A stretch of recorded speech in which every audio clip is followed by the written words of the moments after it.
I am the Backend Handyman. I fix things as cheap as I can, which is often all by myself. I am not a professional. May not be done the right way, but it's done my way. I assume no responsibility if you attempt the same thing and damage anything. Hey guys, Backend Handyman, and it's been a while since I did a touch up on the house renovation, but I just wanted to show you what I've came through with the city inspector and what they said would work. We had the structural engineer come in and tell us how it was built and how we could fix it. He said that we would fur up the walls with 2x4s and or 2x6s. Any way to transfer the load from the truss down to the better part of the stud, since there was quite a bit of termite damage. So this is what we came up with. If you remember right, we had that big box there and just took a 2x8, went across there, and then I actually have 2x4s strapped long ways, and then we have a 2x4 going across the bottom, you know, to make the bottom plate. Pretty much reframed it, but on the side of the board instead of vertical. That way when we get, you know, it's transferring the load down. It picked up this roof right here. It leveled it out.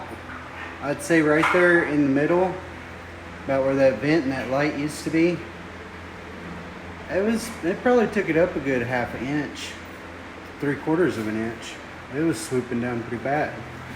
And then I took, as you remember, these were slid over here, and I had that temporary wall. Well, I needed some of the wood from the temporary wall to finish framing out the window here. Now, if I wanted to do it properly, I would have took this 2x4 and went all the way to the end here and had these studs come up right there and cut there to where they were pushing on the 2x4, so it would transfer the load, and that would give me the ability to make these load bearing. These would be helping hold that. But since we already have 2x4s and the walls here, 2x4s right here are pretty decent, so I just went ahead and went with that and just put these at the bottom of the sill and that at the top of the window. Now the two boards on the sides of it go all the way up, but these here are pretty much just to be able to screw sheetrock to and cabinets and all that. So there's that. Now the fun part is lifting trusses when they're swooped down so much. Like over here, as you remember, they were about that far crushed on the 2x4 because of the termite and water damage. So therefore, I had to get a car jack, a 3-ton car jack, and I got this post over here, this 4x4 post, and I took it up to this board and jacked it up until I could get the board under it. Now when I first originally did it, this right here popped. I mean, I had that coming down here. I thought I broke a truss, but it didn't. It just came loose from a board they had up there to screw sheetrock to, and it made it sound like it broke. I was like, no crap, what's gonna happen? Is the house gonna cave in? But no, I just freaked out for nothing because all it did was pop loose from the sheetrock. Now you can also see how right here kind of bows down a little bit, and over here, see how much straighter it is on this side than it is over there. You can see a bunch of swooping and wavy ceiling. Well, we'll be able to see it better when I take down that popcorn. But today my main focus is getting this wall done, and I thought I'd go ahead and show you guys how I'm doing it, because maybe some other people need to reinforce a load bearing wall without moving it or changing the top plate. Of course, this does make it come out 1.5 inches, you know, the width of a 2x4, but it gives it a lot more structure. You can definitely tell it picked that wall up over there. So now I just need to snap me a line with the chalk line. Alright, and this is a chalk line. You pretty much just like screw the screw in over there at the very end, measure out how far it comes out over here, snap the line, and then you just take this and cut along the dotted line right down along there. Yeah, this cuts through it like pretty much like butter, but you see I cut the line already. But this right here, I just took it at an angle and going through. Now you kind of have to be careful at taking it at an angle and just going on a straight cut all the way down, because if you get too far up in there and let's say you hit a electrical cord, it'll cut it right off. So another way you can do it is taking this and measuring down and putting you a piece of tape and running across that.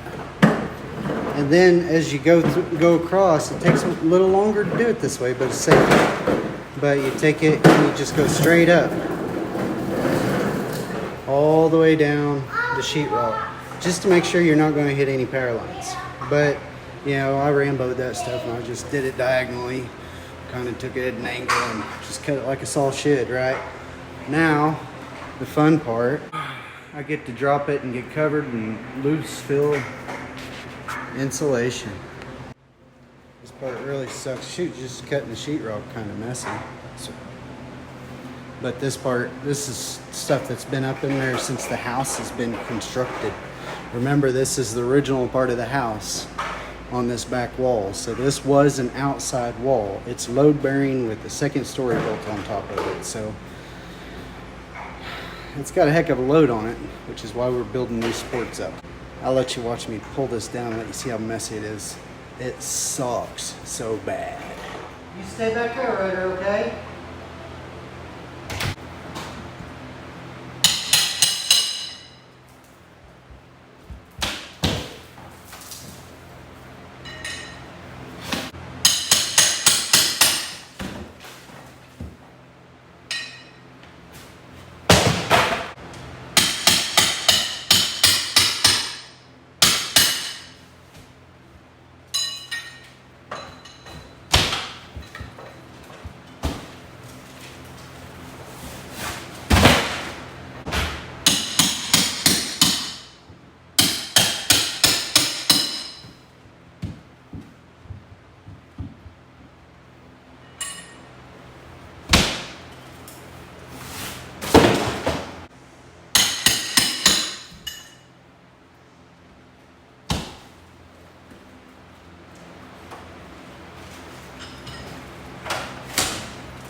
This sucks.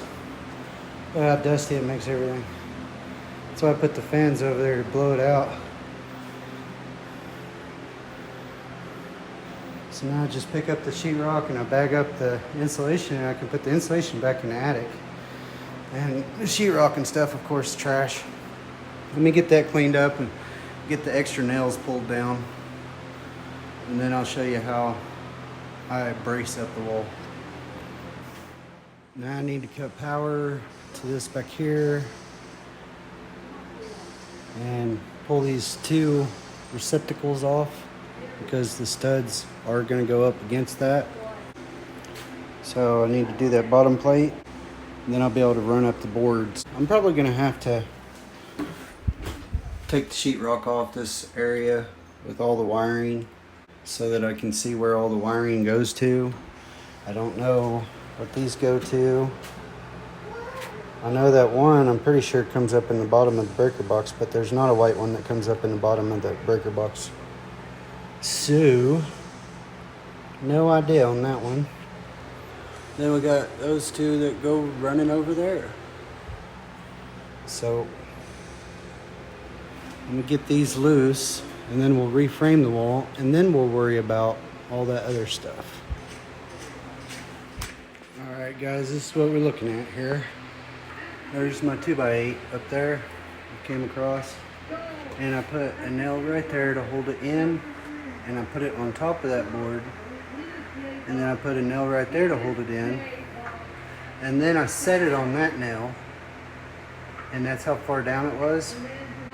You know, I just figure out exactly how many inches are supposed to be in between the stud. And then I'll come over here and I'll put this jack.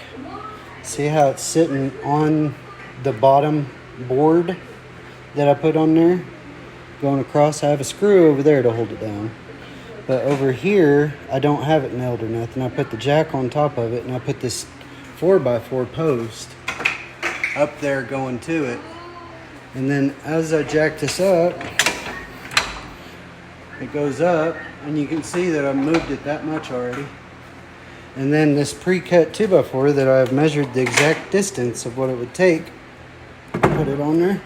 And see how it fits right there? Fits underneath it. So I'm a little high on the jack, which it's fine. I'll go ahead and screw this in, and then I'll let it down. I'll probably go ahead and put that 2x4 in too. That's going to go right there underneath the edge, and nail all this up before I actually nail that top board in. Right now it's got the little nails, so they'll be fine. But I'm going to get this nailed up, and then I'll be back to show you after I'm done. Alright, this is what it looks like when it's all done. Went ahead and ran all the way to the end. And I'll put the sheetrock up to cover it up. I will have to open the sheetrock back up because I'm going to have to figure out the wiring, because the wiring's all kinds of goofy. But everywhere there's stud coming up, I put 3 nails, 16 penny, and then about 2 foot apart, or 16 inches apart on each stud. And then when there's 2 studs doubled up, I will put like 3 screws in each one to keep the boards from bowing out. And that's it for that. Now I gotta figure out the wiring and get my permits and stuff. Now, yeah, remember that stud going right there? So I put the little 4x4 block in there, and I just nailed it in there. That to that is 16 on center, but that to that isn't, so about as good as I'm gonna get on it. Oh, cleared out. I love it. That's it for now. Update you when I get somewhere else significant. Yay. Peace. Thanks for watching. If you liked the video and want to follow my process, like, share, and subscribe. Thanks for tuning in. Hey man, while you're at it, check out my other YouTube channels. The Stay Home Dad, the Backend Handyman, the Dorser Family, and the Average Stoner. Just a little bit of what I do from day to day as a stay-home dad.